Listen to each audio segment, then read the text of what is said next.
I hope you had a fantastic weekend. First, I wanted to welcome you guys. I am getting ready to start a local keto coaching business, and since I've been a moderator of the motivation group where a lot of you guys came from, I've been talking with the admins, and they decided that I could link my group with theirs so that I could really give you guys a one-on-one experience, so you wouldn't get drowned out by the 170,000 members that we have in the other. I think it's really key.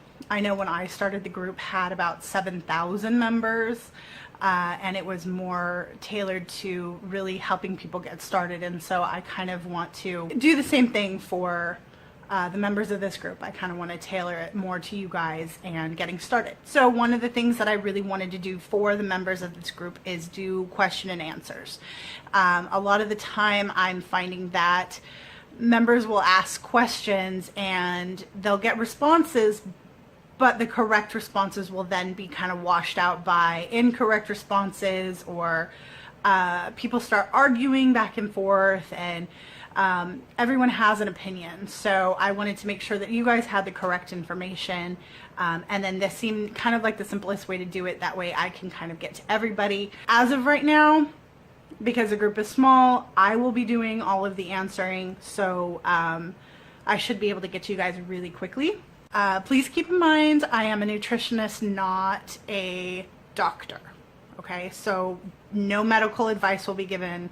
Just keep that in mind. So on to the questions. You guys had a couple of really great ones. So the first question that I got was keto apps to help track and record all of your macros, and which one to use. So it's important to know that before you start using a tracker app that you have your personal macros. The reason that you don't want to use other people's macros is that your body, whatever a macro calculator calculated, was tailored to you based on your health, your height, weight, your health goals, how active you are, and everything. So in order to be successful and lose weight or have better improved health, you want to stick to your personal macros. So down below I am going to post the macro calculator for you guys.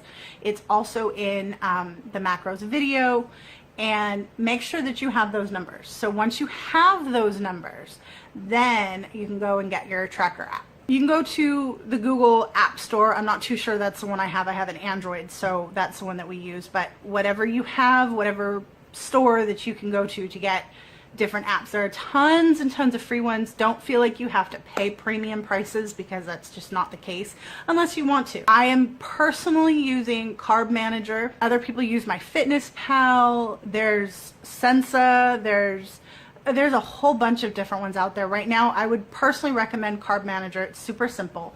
Now, a lot of people, I did do macros video. You guys can check that out. It's a really quick rundown of macros if you don't know what they are already, but tracking them is super important. The one thing about the apps is they are user-based, so anybody can put anything. Yes, it's helpful at times, but it could give you wrong numbers. So just until you are used to using the different apps and the way that macros work and what they're calculated and everything, I would really recommend tracking your own. So just get a notebook, get a piece of paper, whatever you need to do, write down the ingredients, and then write down how much of each that you use. Remember, for the carbs, you're using net carbs, so it's the total carbs minus the fiber. And then at the end, you just total it all up. Let me show you what that looks like.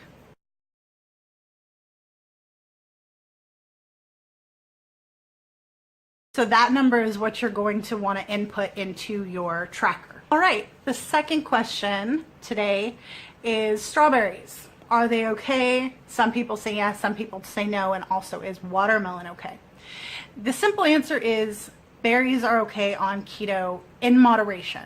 And those are the only fruits that are allowed on keto.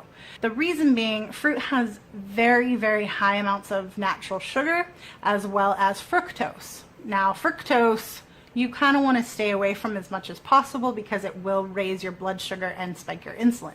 Watermelon is a fan favorite. I know I love watermelon as well, but unfortunately I would stay away from it. There are some people that argue that watermelon is less sugar than blueberries, and blueberries are allowed. That is a very good point, except for the seeds and the blueberries have a lot of the fiber, and that's where you take away from the carb count, and so it does not raise your blood sugar as much as what watermelon does. So it's a personal choice, but on the ketogenic diet, watermelon is not allowed, whereas berries are in moderation because they do still have the natural sugar. Another really great question that we got was how to optimize keto while traveling. So keto while traveling really depends on where you're going and what you're going to be doing. A lot of people kind of freak out when they're going to travel or when they're going on vacation because, you know, you're on vacation, you kind of want to let loose, you want to, you know, just do kind of whatever you want because you're on vacation and you should enjoy yourself, right? But the thing that I try and get people to realize is keto is not just a diet.